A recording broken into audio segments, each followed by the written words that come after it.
Numbers 10:1 to 11:23.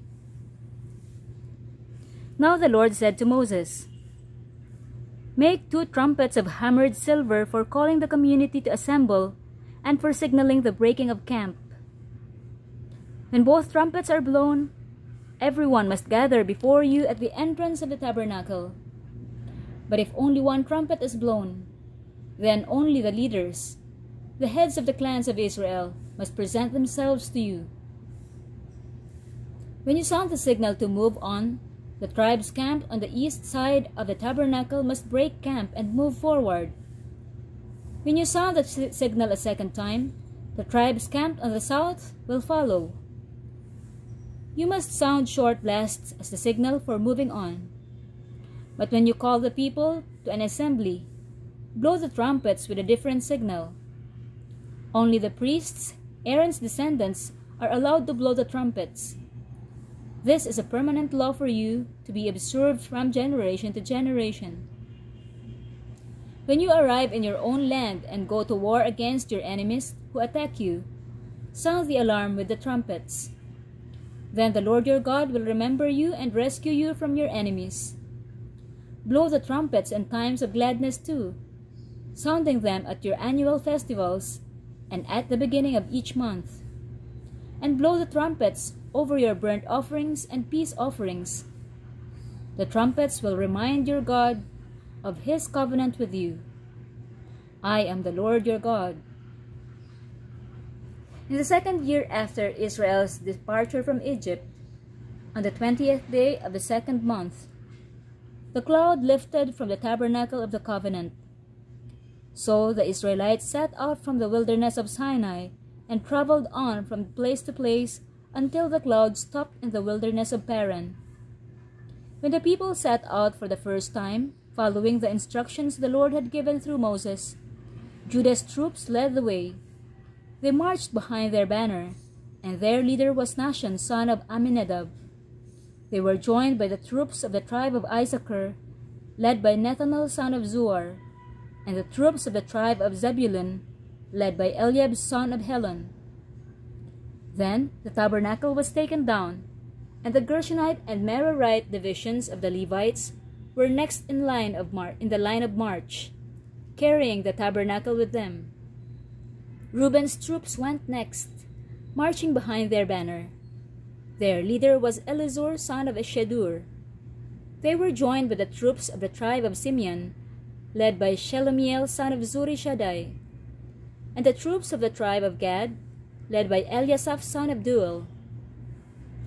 Next came the Kohathite division of the Levites, carrying the sacred objects from the tabernacle. Before they arrived at the camp, the tabernacle would already be set up at its new location. Ephraim's troops went next, marching behind their banner. Their leader was Elishama, son of Ammihud. They were joined by the troops of the tribe of Manasseh, led by Gamaliel, son of Pedazur, and the troops of the tribe of Benjamin, led by Abidan, son of Gideoni. Dan's troops went last, marching behind their banner and serving as the rear guard for all the tribal camps. Their leader was Ahizar, son of Ammishaddai. They were joined by the troops of the tribe of Asher, led by Pagiel, son of Okran, and the troops of the tribe of Naphtali, led by Ahira, son of Enan. This was the order in which the Israelites marched, division by division. One day, Moses said to his brother-in-law, Hobab, son of Ruel the Midianite, "We are on our way to the place the Lord promised us, for he said, 'I will give it to you.'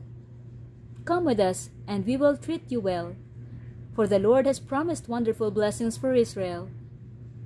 But Hobab replied, "No, I will not go. I must return to my own land and family. Please don't leave us." Moses pleaded, "You know the places in the wilderness where we should camp. Come, be our guide.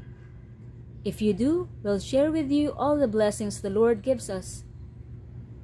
They marched for 3 days after leaving the mountain of the Lord, with the ark of the Lord's covenant moving ahead of them to show them where to stay, where to stop and rest.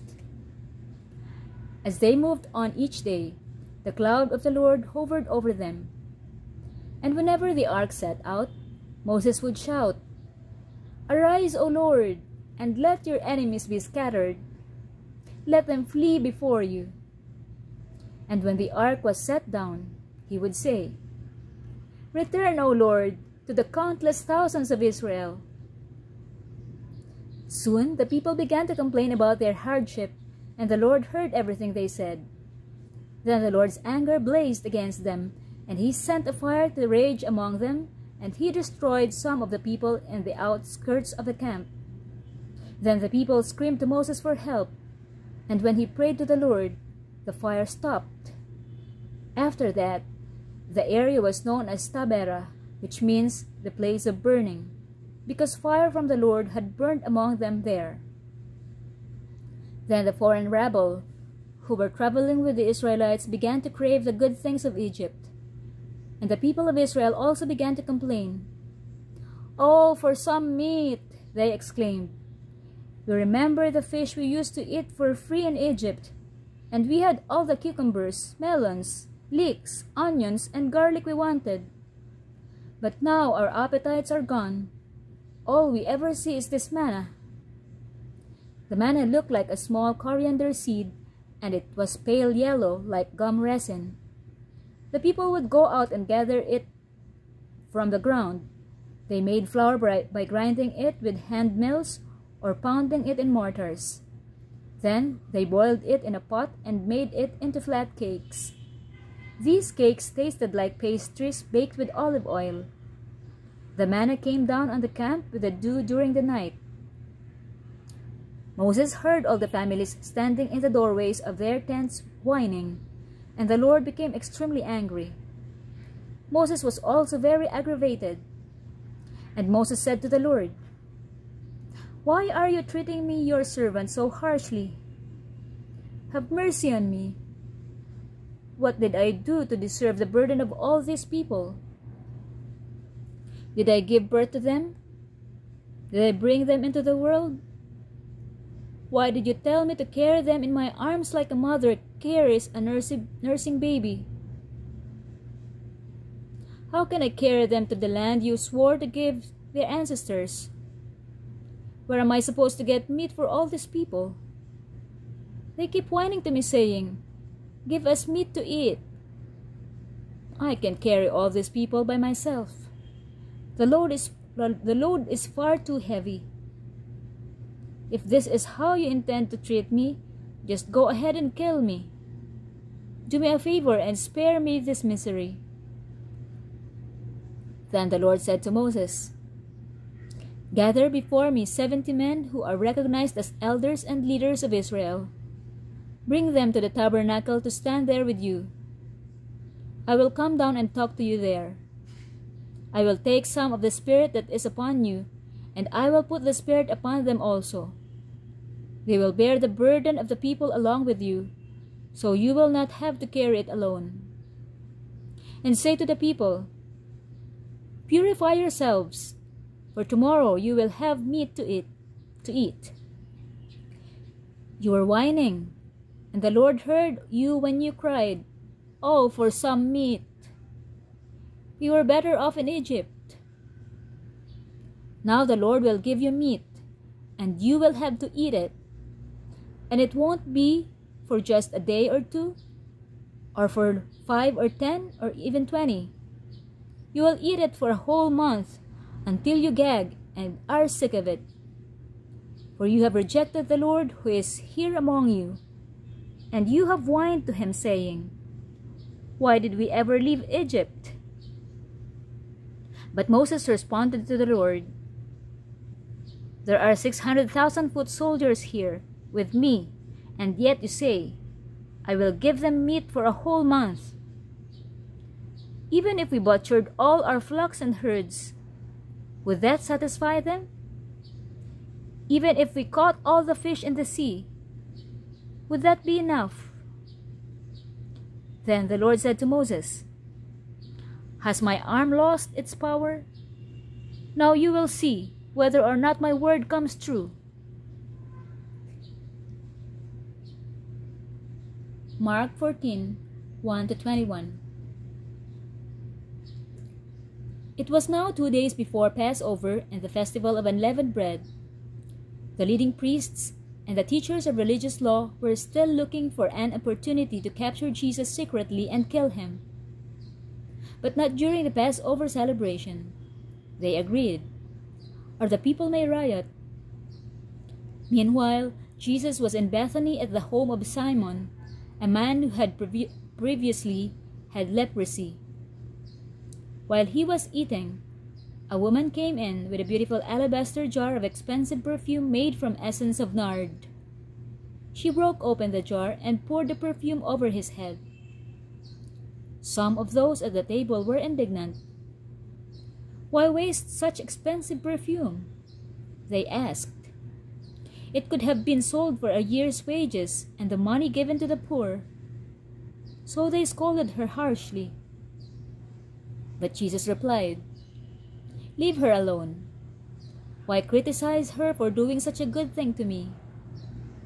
You will always have the poor among you, and you can help them whenever you want to. But you will not always have me. She has done what she could and has anointed my body for burial ahead of time. I tell you the truth, wherever the good news is preached throughout the world, this woman's deed will be remembered and discussed." Then Judas Iscariot, one of the 12 disciples, went to the leading priests to arrange to betray Jesus to them. They were delighted when they heard why he had come, and they promised to give him money. So he began looking for an opportunity to betray Jesus. On the first day of the festival of unleavened bread, when the Passover lamb is sacrificed, Jesus' disciples asked him, "Where do you want us to go to prepare the Passover meal for you?" So Jesus sent 2 of them into Jerusalem with these instructions. "As you go into the city, a man carrying a pitcher of water will meet you. Follow him. At the house he enters, say to the owner, 'The teacher asks, where is the guest room where I can eat the Passover meal with my disciples?' He will take you upstairs to a large room that is already set up. That is where you should prepare our meal." So the 2 disciples went into the city and found everything just as Jesus had said, and they prepared the Passover meal there. In the evening, Jesus arrived with the 12. As they were at the table, eating, Jesus said, "I tell you the truth, one of you eating with me here will betray me." Greatly distressed, each one asked in turn, "Am I the one?" He replied, "It is one of you 12 who is eating from this bowl with me. For the Son of Man must die, as the Scriptures declared long ago. But how terrible it will be for the one who betrays him. It would be far better for that man if he had never been born." Psalm 51, 1-19. Have mercy on me, O God, because of your unfailing love, because of your great compassion. Blot out the stain of my sins. Wash me clean from my guilt. Purify me from my sin. For I recognize my rebellion. It haunts me day and night. Against you and you alone have I sinned. I have done what is evil in your sight. You will be proved right in what you say, and your judgment against me is just. For I was born a sinner. Yes, from the moment my mother conceived me. But you desire honesty from the womb, teaching me wisdom even there. Purify me from my sins, and I will be clean. Wash me, and I will be whiter than snow. Oh, give me back my joy again. You have broken me. Now let me rejoice. Don't keep looking at my sins. Remove the stain of my guilt. Create in me a clean heart, O God, renew a loyal spirit within me. Do not banish me from your presence, and don't take your Holy Spirit from me. Restore to me the joy of your salvation, and make me willing to obey you. Then I will teach your ways to rebels, and they will return to you. Forgive me for shedding blood, O God who saves. Then I will joyfully sing of your forgiveness. Unseal my lips, O Lord, that my mouth may praise you. You do not desire sacrifice, or I would offer one. You do not want a burnt offering. The sacrifice you desire is a broken spirit.